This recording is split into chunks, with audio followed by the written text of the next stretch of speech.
Hey, friends of YouTube, this is Rob A speaking, and today we are going to be talking about Inuyasha. Inuyasha, I felt like, is one of those series that I felt like I should have watched a long time ago. And what I mean by a long time ago, I mean like back when anime was starting to become popular. Like, this was back when I was a kid. Like, this came out on Adult Swim, along with other shows like Yu Yu Hakusho. And I did watch Yu Yu Hakusho, though. If you're not new to the channel, like if you've been around for a while, you know I've seen Yu Yu Hakusho as a kid. But this show, I don't know why I did not see this. Like, maybe I did, but I just don't remember, or I don't know. I just never really got around to see this. Because I feel like I would have liked this as a kid. When I started watching anime in high school, I mean, I still didn't get around to watch Inuyasha. So I waited until just a few months ago, actually a couple months ago, I finally got around to see this show. I mean, if you guys have already seen my Rama video, I already talked about that. And so because of how much I enjoyed Rama, I was like, I need to give Inuyasha a shot because it was by the same person, Rumiko Takahashi, if you don't already know. She is the woman who created Utsure Yatsura. That's another one I need to watch soon. She created Rama, like I just said before, and this show, which is her most popular. Let's dive into this. So what is Inuyasha about? It's about this one girl named Kagome who lives in the modern day world, but then she goes into a well, travels back in time like 500 years, I think, into feudal Japan, and she meets a half-dog demon named Inuyasha, and they travel together to find these pieces of something called the Sacred Jewel. Inuyasha is pretty much an isekai. I mean, you have a normal person going to a totally different world. I mean, you have demons. You have these insane powerful warriors like the Demon Slayers, which I'll get into in a bit, though. I mean, there's an episode where, it's episode 3, I think, though, where Kagome goes back to her time, and it's labeled Back Through the Rabbit Hole, I think. I mean, the rabbit hole, we pretty much know what that reference is, though. Alice in Wonderland. So I appreciate that from Rumiko Takahashi. I mean, besides that, though, it is action and adventure heavy. I mean, even though the fights aren't too long, it still feels a bit shonen to me, though. So I like that a lot, though. You're combining isekai and shonen. Another thing the show has is romance. And it's not just a side plot. It actually ties into the story. Like, it's part of the main story. Kagome and Inuyasha. This is something that impacts the story as a whole. Their relationship is the true heart of this series. Inuyasha did not like Kagome at first, though. He hated her, which I'll get into in a bit, though, with Inuyasha hating Kagome at first. But as they get closer and closer, they really have feelings for each other, though. Kagome really sees Inuyasha as someone that he wants to spend the rest of his life with. I love that, though. Not many shows can do that, though, where they can have romance as the main thing, as action, adventure are going on. Like, not many series can do that, though. I mean, Yu Yu Hakusho had romance, but that was just a side plot. This is how you do it right here, though. Rumiko Takahashi is a true master at romance, though. Another thing that the show has, though, is this is one of the flaws, though, that I have with the show, and that is filler. Filler. I mean, there's just so many episodes with filler, though. Like, as the story kept going, the anime kept going, I felt like that's when they started coming up with filler, though. And some of this filler just doesn't make sense, though. I mean, Kagome, she's still 15. And so, you would think, though, when's she gonna be 16? I mean, she can't be 15 for these many episodes. And so, I mean, but luckily, though, it doesn't really affect the episodes that have manga-based episodes. So, I'm fine with that, though, in a way. I understand sometimes you need filler, but sometimes you don't need that much filler. So, yeah. That's one of the flaws I have with the show. The animation, though, I really enjoy, though. I mean, it's not the most spectacular of animation I've seen, but it's actually an improvement compared to Ranma. I mean, yeah, you can tell it's a classic series. Like, it just looks like a classic series, but it doesn't look outdated. It doesn't look ugly. It actually looks very nice to look at. And, I mean, and the animation improves along the way, though. You see, like, when we get to, like, the mid-2000s in the later seasons, like, in the middle of the show, the animation changes a bit, and it still looks good. And then we get to Final Act, which is the last 26 episodes of the series, And it still looks good. I mean, there were a few scenes where I was just like, okay, that could have looked better. Like when Inuyasha is holding his sword, and like it's a far off distance, and they barely drew his face well though. Like it just did not look that good. And so it's not the ugliest I've seen, but it didn't look that appealing to me. But I don't really consider that a major flaw with the show though. Now let's get into the characters. The title and the main character, Inuyasha himself. Born a half demon and a half human. Man, though, this guy's been through discrimination. Apparently, if you're half and half, apparently you will face discrimination by both demons and humans. And another thing about Inuyasha, though, is that, like at the very beginning of the series, he starts off as kind of a punk, though. He doesn't really start off as a good guy. He starts off as kind of insensitive, and it kind of reminds me a bit of Vegeta in Dragon Ball Z, where he's just a punk, and then as the series goes on, he actually becomes a good guy. Well, Inuyasha, like I said before, starts off as a bad guy, but he quickly becomes a good guy, especially when he's around Kagome. So he actually went from like, hey, I'm not going to save that kid drowning, to I got to go save those people in the village. And Inuyasha is a really serious series. I mean, it's not like Ranma or Utsurei where they're just comedies. Well, Inuyasha, even though it's serious, it does have its comedy though. And especially when Inuyasha goes to the real world, to Kagome's house. That is some of the best comedy that you'll get in this series though. Just because he doesn't know how strong he is compared to normal people. He doesn't understand, like, hey, I gotta go kill that fly with my sword. Don't do that. Oh my god. It's just, there was one episode though when I was just laughing so hard to Inuyasha causing so much damage. I was like, and then I just laughed though, because I knew to laugh after that. Just trust me though, it's really uplifting when you get episodes like this though. And then you have Inuyasha's love interest, the normal girl, Kagome though. Now Kagome and Inuyasha do have chemistry. I mean, I have talked about the romance before though, but when they're not so nice to each other, she'll usually tell him to sit because she has this necklace around Inuyasha's neck that he cannot remove.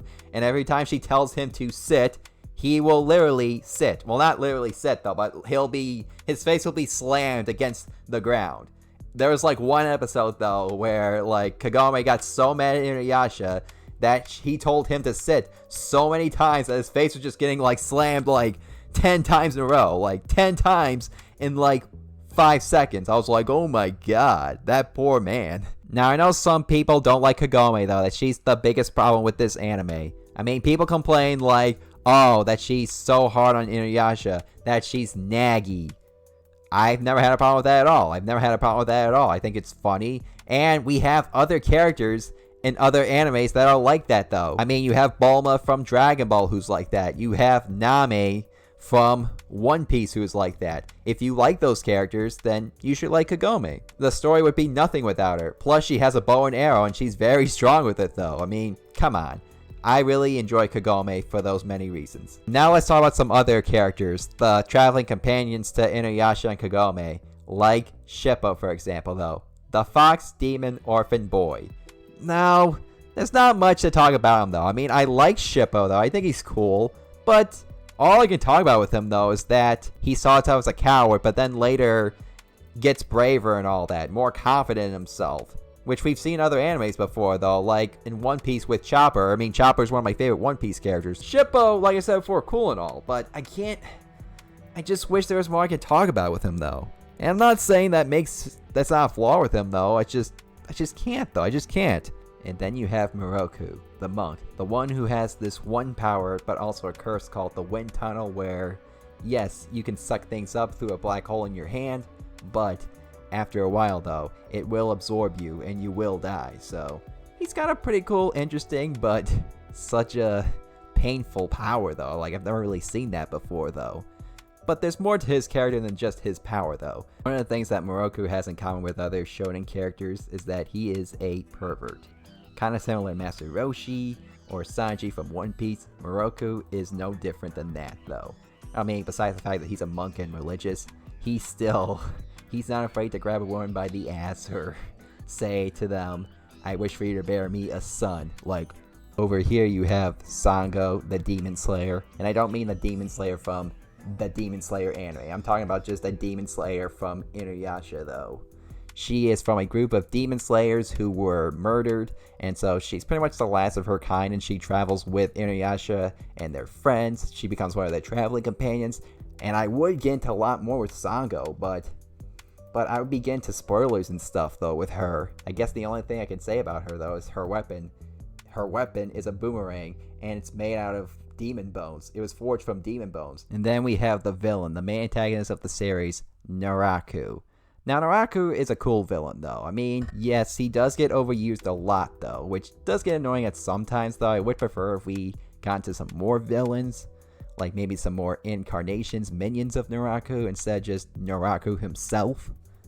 And I know he's pretty much messed with a lot of people, like he's ruined so many lives. But I still enjoy Naraku, though. I mean, especially towards the end of the series, though, like when we find out his true meaning as to why he is who he is and all that, though. How he ended up being this villain, what he's truly desired, though. So, I mean, he's pretty fleshed out as a villain. Not one of my favorite villains, but a decent villain. Now let's get into some supporting characters like Koga, the wolf demon.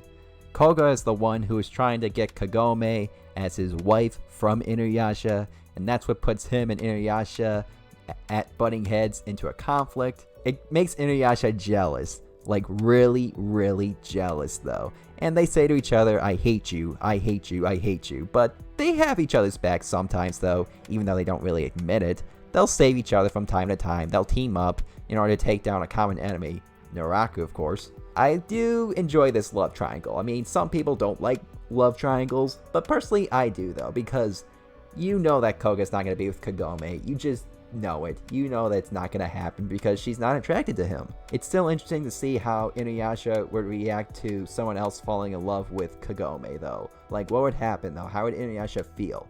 You need characters like this, though. I mean, even though it's plot device, it's still plot device done well, though. And he's badass, so. And then we get into my favorite character. This is Shishomaru, Inuyasha's brother, half-brother. I love this guy so much, though. He just makes being a background character look so cool, though. Like, he starts off as an enemy, but then he later develops a bit, though. I mean, he doesn't show too much emotion. But when he meets a human girl named Rin, his entire life changes, though. He starts to develop attachment to her. He starts to see that humans aren't that bad, because he hated the humans at first, though, until he met this little girl, this little orphan girl that he decided to take care of.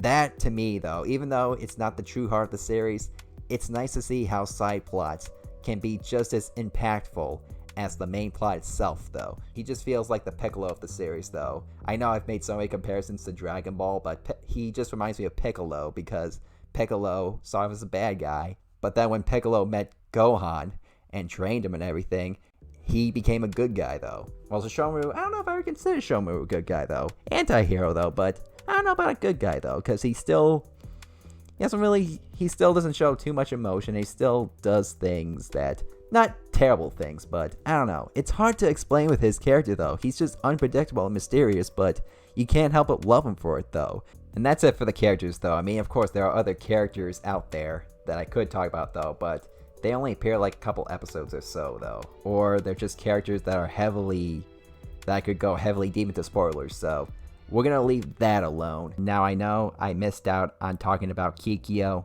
It's a spoiler-free review, so how do I talk about Kikyo without diving into spoilers? Well, I mean, I will say this, though. Take this as a hint. The bond between her and Inuyasha, I liked it a lot, though. It's a strong bond, though. I do enjoy Inuyasha with Kagome more, though. Those two belong together more, because I felt like Kagome got more out of Inuyasha than Kikyo did. But I just felt bad how that relationship ended between those two, and yeah, just take that as a hint, though. Let's talk about the music. The music is actually pretty good, though. I mean, the most famous and popular song of this series is I Want to Change the World.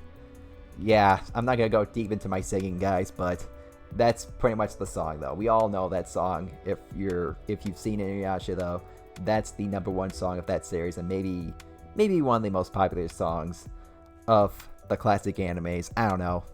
You can decide that for yourself though. And as for the background music though, in the episodes, it gets a little overused after a while though, but I still enjoy it though. You can just tell it's like some early 2000s music though. Inuyasha has over 190 episodes. I don't know the exact number, maybe 192, something like that, but oh well. The last 26 episodes are labeled Inuyasha Final Act though. And the first episode of Inuyasha Final Act was a bit rushed though. That first episode, it was just a bit rushed. But at the end of the day though, when you get to the ending of Inuyasha Final Act though, that's a really good ending though. I mean, it's not my favorite of endings, but it was a good ending though. Because character arcs are being wrapped up. Some people aren't calling this the ending of Inuyasha anymore, especially with that sequel series coming. But that's for another day though. Like when that sequel series comes out in the fall, I think, then we'll have to talk about that for sure though. Some people have said they like Inuyasha, but that it has flaws. I don't think it has that many flaws though. I mean, you might see it as flaws, but I don't. And because of that, I'm going to give this a 9 out of 10. Like, it's just amazing though how like Inuyasha portrays demons differently though. I mean, it's not like, oh, I'm a man-eating monster. I mean, there are a few demons like that in Inuyasha, but there are some characters that are just kind of like robots like Shishomaru, or just people like Inuyasha. I mean, it just portrays demons differently though, and that's what I enjoy a lot though. What you guys think of this though? What do you guys think of this anime if you've already seen it though? Let me know in the comments down below. Have you not seen it though? If not, are you looking forward to it though? Just let me know. I appreciate you guys watching this video. Please make sure to subscribe. And that's all I have to say. I'm Rob A, and may the anime force be with you.